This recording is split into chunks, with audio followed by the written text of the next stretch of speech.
Lakshmi ceramics நம்ம shop அனைத்திலும் top. All top brands எல்லாம் ஒரே இடத்துல. Lakshmi ceramics, India's largest retailer. இனிமே கண்ணை மூடிட்டு கடலை எண்ணெய் வாங்கலாம்.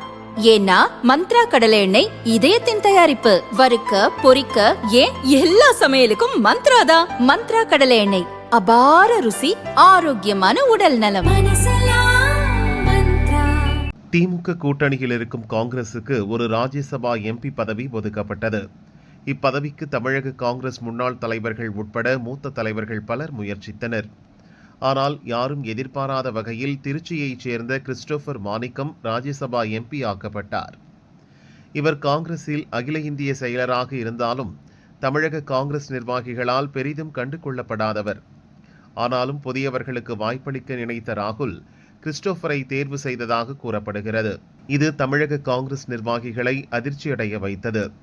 வரும் சட்டசபை தேர்தலில் காங்கிரசுக்கு 28 தொகுதிகளை திமுக ஒதுக்கியுள்ளது.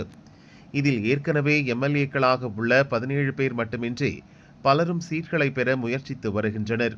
இந்நிலையில் ராஜ்யசபா எம்பி தேர்தலில் கிறிஸ்டோபரை தேர்வு செய்தது போல 28 தொகுதிகளுக்கும் வேட்பாளர்களை தேர்வு செய்ய ராகுல் திட்டமிட்டுள்ளதாக கூறப்படுகிறது.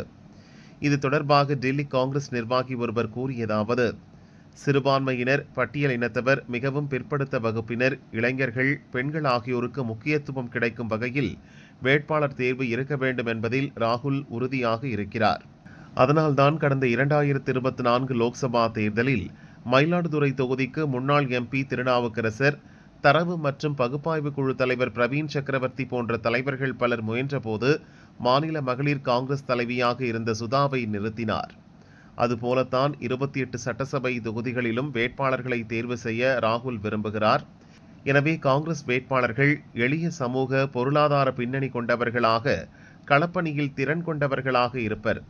இதனால் மயிலாடுதுறை ராஜ்யசபா தேர்தல் வேட்பாளர் அறிவிப்பு போல வரும் சட்டசபை தேர்தலுக்கான காங்கிரஸ் வேட்பாளர்கள் அறிவிப்பும் அதிர்ச்சி அளிப்பதாகவே இருக்கும். இவ்வாறு அவர் கூறினார்.